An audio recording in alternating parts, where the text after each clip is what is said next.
Bonjour et bon lundi à tout le monde. Comme vous avez pu tous constater, ce qui est en train de se passer à Haïti, c'est la même chose qui se passe au Sahel et dans toute l'Afrique. C'est-à-dire, c'est la même force, les mêmes entités démoniaques qui sont en train de terroriser les peuples africains, qui sont en train de foutre le bordel à Haïti. Chez nous, ils font descendre des soi-disant mercenaires, je dis des soi-disant mercenaires, des terroristes qui sont en réalité que des mercenaires pour terroriser nos populations. Vous avez vu ce qui s'est passé au Nigeria ces derniers jours. Vous avez tous suivi des enfants enlevés, des attaques terroristes au Nigeria. En Haïti, c'est la même chose qu'ils sont en train de faire avec des bandes armées où ils font sortir des criminels des prisons depuis les États-Unis. Ils les font descendre sur le territoire pour terroriser la population. Parce qu'il faut mettre Haïti dans le chaos. Et tous les vols, tout le pillage que Haïti a subi avec la fondation Clinton, c'est-à-dire toute l'histoire d'Haïti jusqu'à aujourd'hui, nous le savons. On n'a pas le temps ici de rentrer dans les détails. Mais ce que les Haïtiens et toute l'Afrique et l'humanité doivent comprendre, c'est que le chaos qui est en Haïti est piloté par la CIA. Ce sont les Américains qui sont derrière ça. Et tout le monde le sait. Tous les aides qu'on devait donner à Haïti, l'argent a été détourné. On sait qui l'a détourné. Mais personne n'en parle. Maintenant, ils utilisent des bandes armées pour terroriser le territoire. En Martinique, en Guadeloupe, j'ai vu, on m'a envoyé une vidéo ce matin d'un contact où les gens donnent 24 heures au préfet pour libérer un de leurs activistes qui s'est plaint parce que ses terrains ont été volés. Bon, l'essentiel dans tout ça, c'est quoi? C'est que l'humanité dans son ensemble comprenne que nous sommes séquestrés par une secte satanique. Ce que j'appelle les entités démoniaques. Ce que j'appelle les marchands de la monnaie, de la dette et de la mort. Et ils ont leurs adeptes un peu partout dans le monde. À tous les postes clés de commandement dans le monde, ils ont leurs adeptes. Même si c'est des gens qui ne font pas partie de ces sectes sataniques-là. C'est des gens qui, pour leurs intérêts, pour leur ego, sont prêts à fermer les yeux parce que eux, ils ont le bien-être matériel pendant que leur population souffre. Au Mali, j'assiste à une chose qui me dépasse, non. Je suis vraiment, c'est-à-dire, je suis tellement découragé que je préfère me taire. Et vous me signalez des petits problèmes que pour moi ne sont que des problèmes mineurs, comme par exemple l'introduction des voitures électriques au Mali. Moi, ça me fait rire. Ça, là, c'est le programme du World Economic Episcopate. C'est-à-dire de ce malade, ce dépravé mental de Schwab. Les mondialistes, ce qu'ils veulent imposer au monde, là. Ça, c'est un pas qu'ils sont en train de faire vers le Mali. Un pays où les gens n'ont pas d'électricité, c'est des voitures électriques qu'on parle.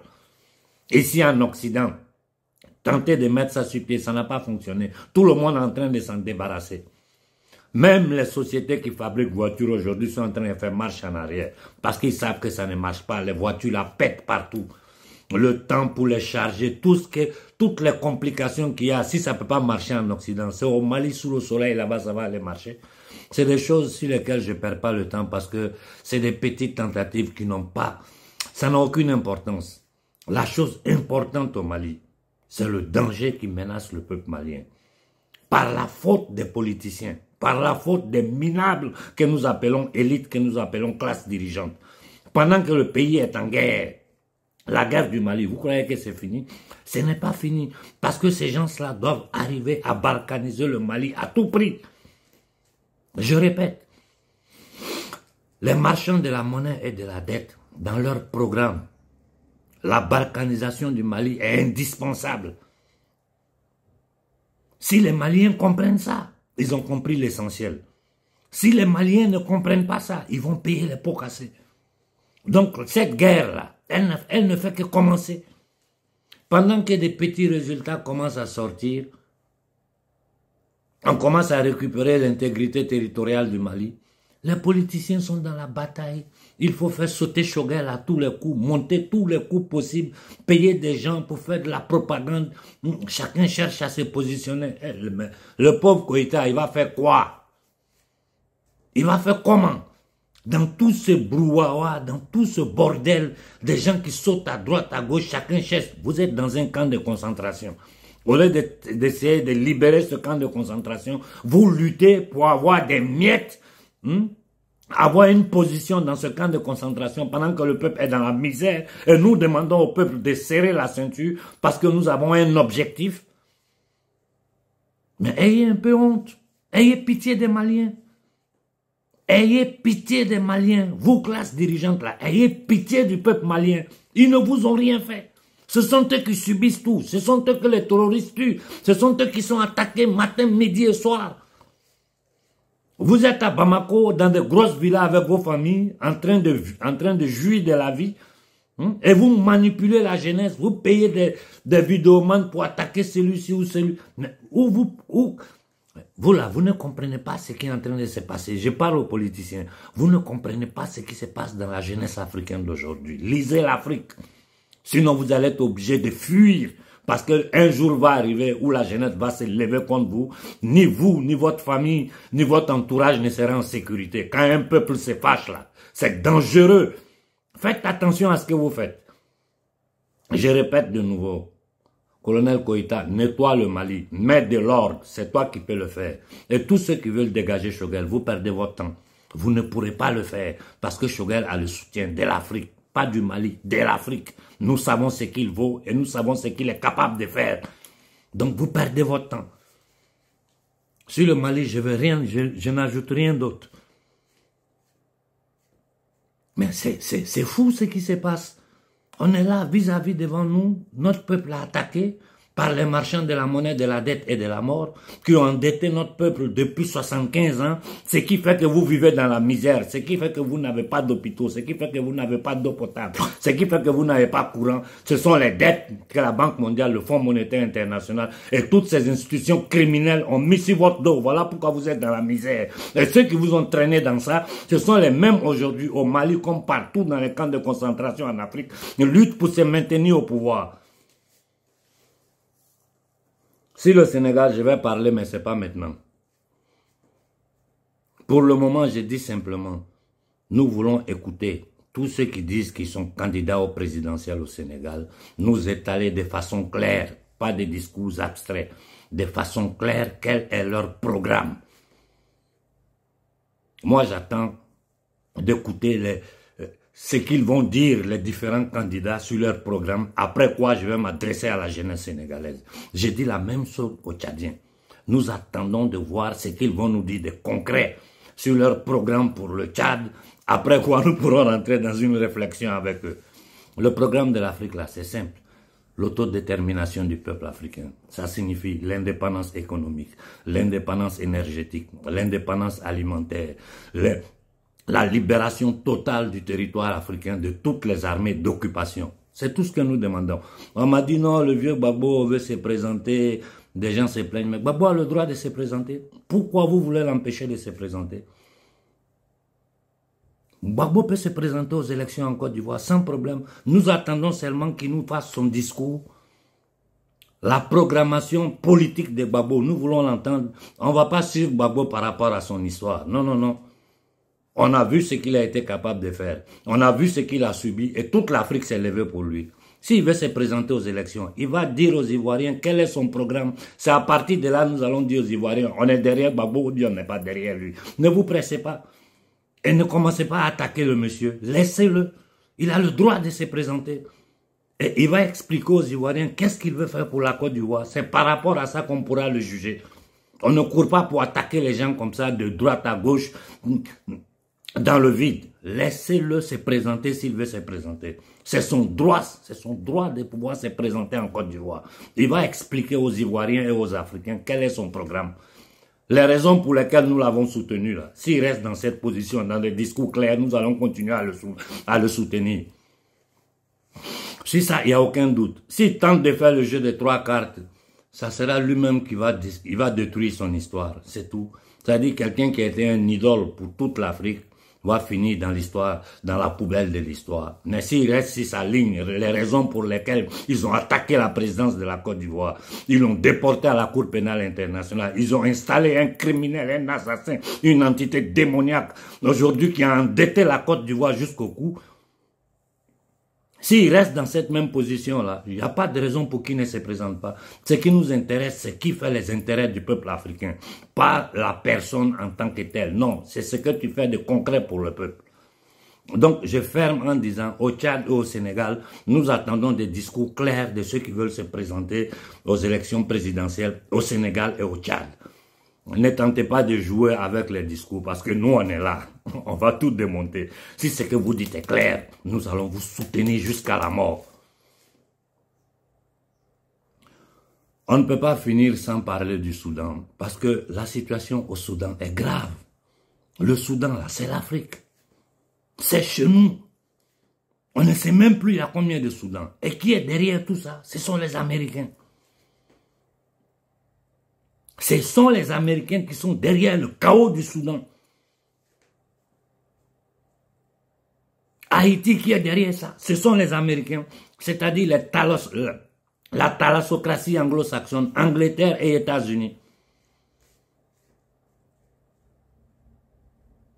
Aujourd'hui, les Américains sont tellement en difficulté. Vous avez vu que la naziste qui était au secrétariat d'État, ils l'ont enlevée. Les gens sont en train de tenter de négocier au niveau du problème au Moyen-Orient.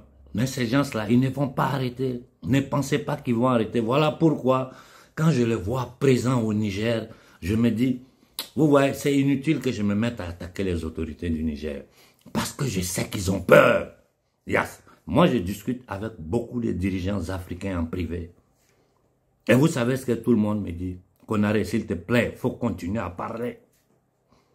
Continuez à parler, parce que la jeunesse t'écoute. Nous là, où on est, si on ouvre la bouche le lendemain matin, si ce n'est pas notre famille, c'est nous-mêmes. Combien de dirigeants africains me le disent en privé? Qu'on arrête, continuez à parler s'il te plaît. Continuez à parler. Mais moi je ne me tairai pas. Je ne me tairai pas, parce que c'est une question de survie pour l'homme noir.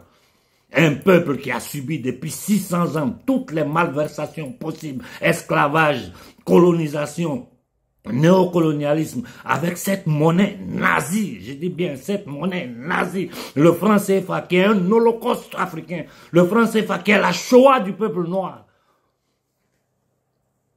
Et personne n'en parle. Au contraire, ils viennent chez nous, pendant qu'ils nous tiennent la corde au cou, nous parler des rapports bilatéraux, d'affaires avec l'Afrique dans le franc CFA. Ils signent des contrats avec des criminels, comme l'assassin qui est au-dessus du Rwanda. Je me demande si au Rwanda, il y a des soldats capables de se lever pour redonner dignité à ce peuple-là, pour dégager cet agent de la CIA. C'est l'Union européenne qui fait ça. J'ai posté aujourd'hui, j'ai posté ce matin, parce que cette histoire d'inoculation de l'Afrique là, je ne veux pas trop en parler parce que vous savez que quand tu touches ce dossier là sur le champ, tu as attaqué. Il y a un journal, le Time. Personne ne peut dire que le Time est un journal de complotistes. Le Time a intitulé le 11 mars 1987. Vous pouvez aller vérifier sur Internet. Le Time intitule: les Africains ont reçu de l'Organisation mondiale de la santé plus de 50 millions de vaccins contre la variole contaminés par le virus du sida. Vous avez compris pourquoi le sida a fait des ravages en Afrique. C'est l'OMS qui était derrière ça. Aujourd'hui, l'OMS est pilotée par un ex-terroriste éthiopien, un terroriste éthiopien qui est à la tête de l'OMS, un assassin, un génocidaire, un criminel qui est à la tête, qui contrôle l'OMS, qui est Bill Gates. Cette vidéo, je vais la laisser sur Telegram, je vais la mettre sur WhatsApp, si je peux la mettre, et puis faites-la circuler dans les groupes. Ces histoires-là, aujourd'hui je dois participer à un marathon qui a commencé depuis 10 h du matin. À 18 h, j'aurai quelques minutes d'où on va me laisser la parole pour parler du génocide global que ces satanistes ont tenté de faire sur toute la planète avec cette inoculation de masse par un produit qui est encore sous secret militaire, sous secret d'État. C'est-à-dire, ils ont tenté d'inoculer toute l'humanité avec un produit dont on ne sait pas ce qu'il y a dedans. Et ici en Europe, on a vécu toutes sortes de violences. Ils ont violé tous les droits humains, toutes les constitutions, toutes les garanties du peuple. par rapport aux constitutions européennes, ils ont tout violé pour tenter d'inoculer cette arme biologique dans le corps des Occidentaux. Et ils n'ont pas fini. Ils sont en train de préparer d'autres encore. Donc tous ces discours que les gens vous lancent en Afrique, là, sans exception, tous les gouvernements africains qui vous parleront d'inoculation pour un motif ou un autre, en train de vous mentir. C'est-à-dire ils sont en train de participer au génocide global que ces démons qui gouvernent le monde sont en train de mettre sur pied. Je m'arrête là pour pouvoir publier la vidéo parce que je sais que quand je parle trop, vous avez des difficultés à l'écouter. J'ai déjà fait 15 minutes. Je finis en disant, au Sénégal et au Tchad, nous attendons votre programme électoral. Après quoi, nous allons parler au peuple sénégalais, au peuple tchadien. Gbagbo a tous les droits de se présenter aux élections en Côte d'Ivoire. Qu'il nous dise quel est son programme. Point. Il n'y a pas de débat sur ces choses-là. Ce que l'Afrique veut, c'est l'autodétermination de l'Afrique. C'est-à-dire l'indépendance énergétique, l'indépendance alimentaire, l'indépendance économique, l'indépendance monétaire et la libération totale du territoire africain des armées d'occupation. Bon début de semaine à tout le monde et merci pour l'écoute.